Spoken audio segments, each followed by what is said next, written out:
Students, welcome back to the mathematics academy. आज हम discuss करेंगे chapter 3 pair of linear equation in two variable. ठीक है, हमने लीनियर इक्वेशन 9th क्लास में भी पढ़ा है। ठीक है, अब हम पढ़ेंगे 10th क्लास में linear equation in two variable. देखो, सबसे पहले हम स्टार्ट करते हैं इंट्रोडक्शन। आज हम इंट्रोडक्शन ही करेंगे, एक्सरसाइज कल स्टार्ट करते हैं इसकी। ठीक है, देखो लीनियर इक्वेशन क्या होती है। हमने लीनियर इक्वेशन बहुत अच्छे से किया है, जो सेकंड चैप्टर है उसमें भी पढ़ा है कि लीनियर पॉलिनोमियल कौन सी होती है। जो लीनियर पॉलिनोमियल होगी वही लीनियर इक्वेशन बनेगी। कंडीशन क्या होती है कि जो पॉलिनोमियल है उसमें इक्वल्स टू नहीं होता। ठीक है, इक्वेशन में आप इक्वल्स टू में समथिंग लेते ही लेते हो। This is the difference between the equation and the polynomial. अब हम लीनियर इक्वेशन की बात करते हैं। लीनियर इक्वेशन में क्या होगा, जब हमारे पास वेरिएबल की डिग्री क्या होगी, 1 होगी, है ना। हाईएस्ट डिग्री 1 होती है, उसे क्या कहते हैं, लीनियर। ठीक है, वैसे लीनियर इक्वेशन होगी। तो फर्स्ट डेफिनेशन यही है, a linear equation is an equation where the highest power of the variable is 1। तो लीनियर इक्वेशन कौन सी इक्वेशन होती है जिसकी हाईएस्ट पावर क्या होती है, वेरिएबल की 1 होती है, वो लीनियर इक्वेशन होती है, सबको पता है। इसको रिप्रेजेंट कैसे करते हैं, स्ट्रेट लाइन से। ठीक है, वही लिखा है, it can be represent graphically. इसको ग्राफिकली कैसे रिप्रेजेंट करते हैं, स्ट्रेट लाइन से। अ linear equation in two variable. देखो अभी तक हम जैसे एग्जांपल लिखते थे ना लीनियर पॉलिनोमियल का, अभी हम 1 वेरिएबल में ही लिखते थे। ठीक है, तो लीनियर इक्वेशन जो 2 वेरिएबल्स की होती है वो कैसी होती है, जनरल फॉर्म में ax plus B Y plus C. ठीक है, एक्स और वाई का क्या होंगे इसमें, where X and Y is variable. ठीक है, एक्स और वाई क्या होंगे, इनमें वेरिएबल्स होंगे। और ए बी और सी क्या होंगे, कांस्टेंट। कांस्टेंट हमें पता है, कांस्टेंट क्या होते हैं, फिक्स नंबर। ठीक है, ये डेफिनेशन हमने बहुत अच्छे से पढ़ी है 9th क्लास में। तो ए बी सी क्या होंगे, कांस्टेंट, और x and y are variables. ठीक है, ये किसकी इक्वेशन होती है, equation linear polynomial in two variable. Next है पेयर ऑफ लीनियर इक्वेशन। देखो अब ये तो लीनियर इक्वेशन थी, ठीक है, सिंगल जनरल फॉर्म थी। अगर लीनियर इक्वेशन पेयर में हो, ठीक है, पेयर में मतलब क्या, पेयर का मतलब क्या होता है, 2।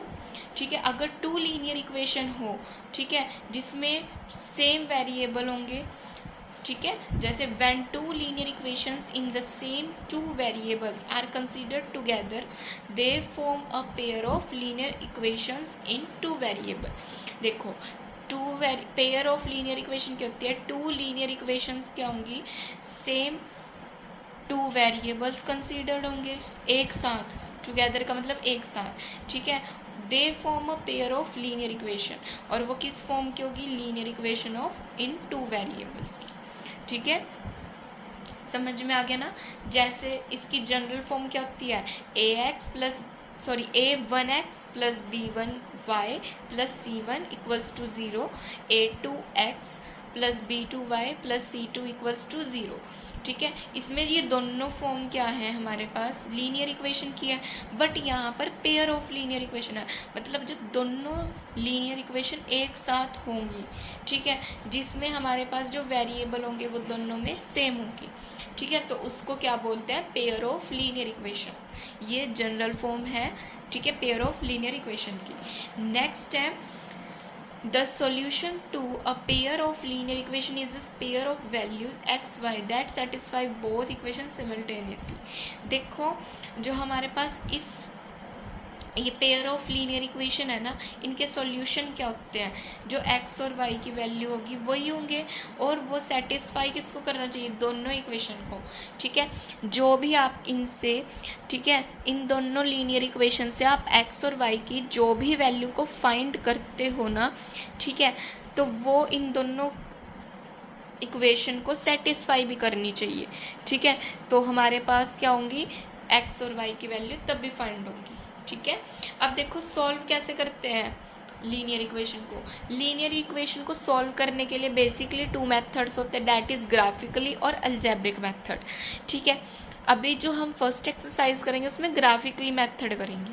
ठीक है, ग्राफिकली मेथड होता क्या है, plotting the lines represent by the equation on the graph. हम क्या करते हैं, ग्राफ बनाते हैं, इस टाइप का ग्राफ ही होता है। ठीक है, ये एक्स एक्सिस होता है और ये वाई एक्सिस होता है, इधर सारे पॉजिटिव होंगे, एक्स डैश में नेगेटिव होंगे, वाई एक्सिस में ये वाई सारी पॉजिटिव और वाई डैश में सब नेगेटिव होगा। ठीक है, तो यहाँ ये हमारा कंप्लीट ग्राफ होता है।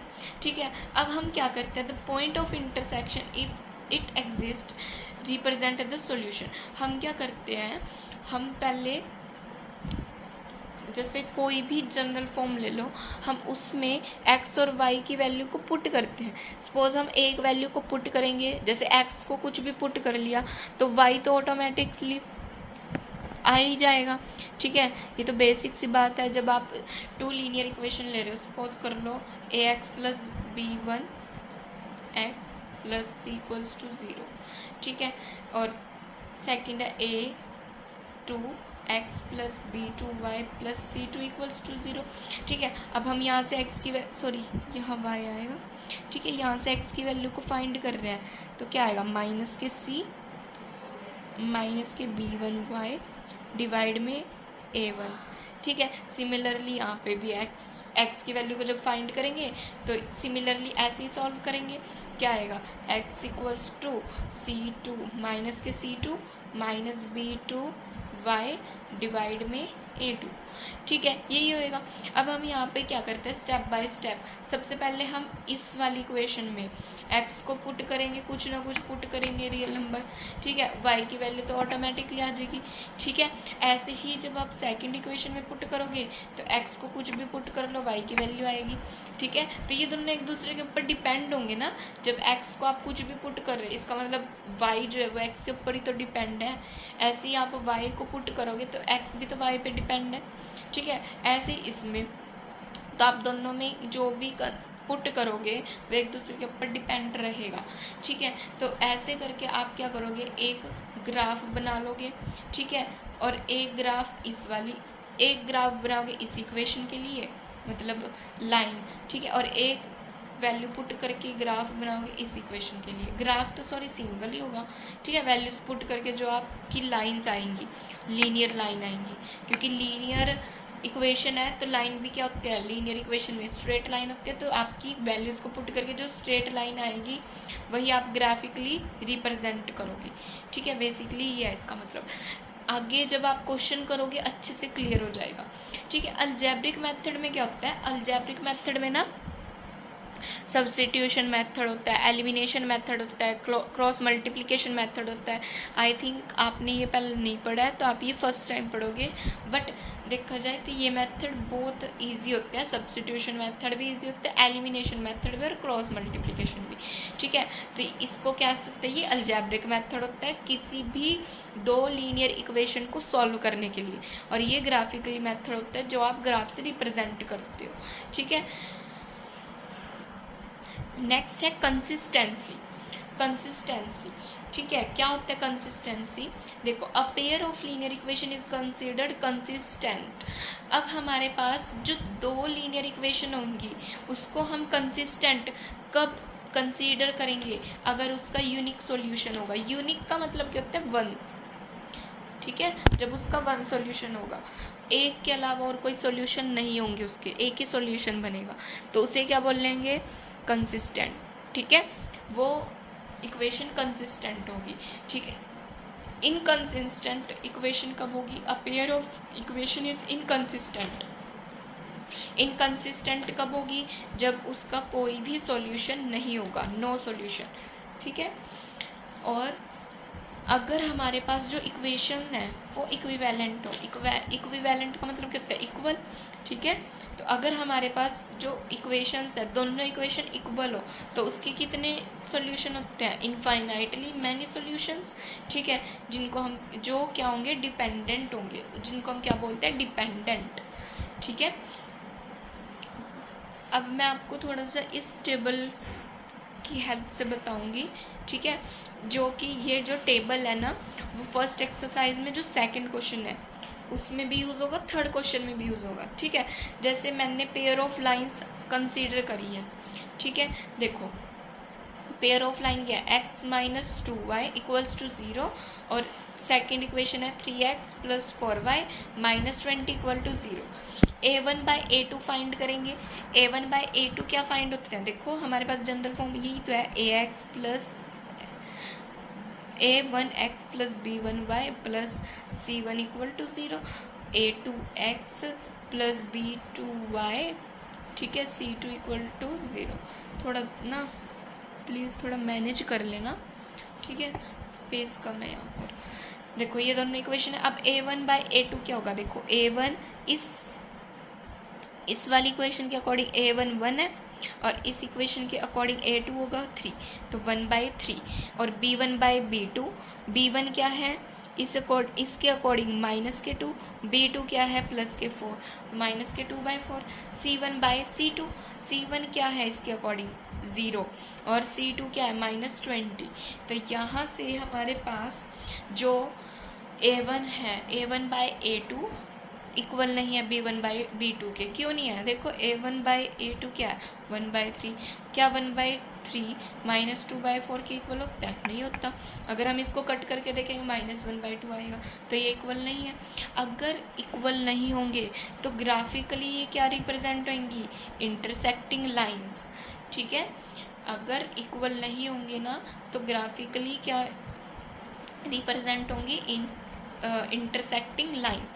और अलजेब्रिक एक्सप्रेशन क्या होंगी, यूनिक सॉल्यूशन, ठीक है। मतलब इनके जो सॉल्यूशन होंगे वो कितने होंगे, सिर्फ वन सॉल्यूशन बनेगा अगर a1 बाई a2 इक्वल नहीं है b1 बाई b2 के।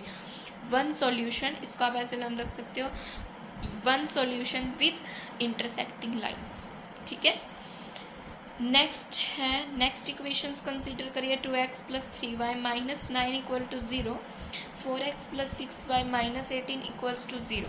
a1 बाई a2 क्या होगा 2/4, यहाँ पर b1 by b2 3/6, c1 by c2 क्या होगा -9 बाई -18। जब हम इसको कट करेंगे 1/2, इसको कट करेंगे 1/2, it means a1 by a2 equal to b1 by b2 equal to c1 by c2।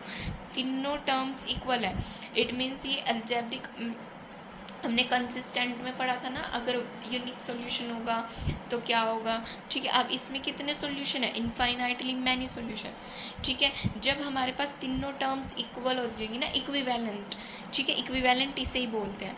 जब तीनों इक्वेशन में इक्विवेलेंट प्रूफ हो जाएगा, ठीक है, तब हमारे पास क्या हो जाता है, सॉरी तीनों इक्वेशन में नहीं, तीनों वैल्यूज़ में, ठीक है, दोनों इक्वेशन में। और दोनों इक्वेशन ही, ऑब्वियस सी बात है, अगर तीनों रेशो क्या हो रही है, इक्वल हो रही है, तो इसका मतलब क्या होगा, इक्वेशंस क्या होंगी, इक्विवेलेंट ही होंगी, ठीक है। अगर इक्विवेलेंट इक्वेशंस हो जाती हैं तो हमारे पास कितने सॉल्यूशन होंगे, इनफाइनाइटली मैनी सॉल्यूशन, बहुत सॉल्यूशन होते हैं, ठीक है। और विद कोइंसिडेंट लाइंस, ठीक है, विद कोइंसिडेंट लाइंस। नेक्स्ट है x plus 2y minus 4 equals to 0, 2x plus 4y minus 12 equal to 0। a1 by a2 क्या होगा 1/2, b1 बाई b2 क्या होगा 2/4, 1/2। बट इसमें c1 बाई c2 क्या है -4 बाई -12, जो 1/3 के इक्वल है। तो a1 by a2 equal to b1 by b2, but is not equal to c1 by c2। अगर थर्ड टर्म के इक्वल ना हो तो क्या होगा, कोई भी सॉल्यूशन नहीं होगा, no solution with parallel lines. तो पैरेलल लाइंस होंगी अगर कोई भी सॉल्यूशन नहीं होगा, ठीक है। आई होप आपको आज की वीडियो अच्छी लगी हो, ठीक है। अगर अच्छी लगी हो तो प्लीज़ लाइक, कमेंट और शेयर ज़रूर कर देना। अगर इसमें कोई भी डाउट हो आपको इंट्रोडक्शन में तो आप कमेंट सेक्शन में पूछ सकते हो। अगर आपको ये नोट्स लेनी है, चाहिए, तो आप टेलीग्राम चैनल को भी ज्वाइन कर सकते हो, उसमें आपको नोट्स जो है वो फ्री ऑफ कॉस्ट मिल जाएंगे, ठीक है। Thank you.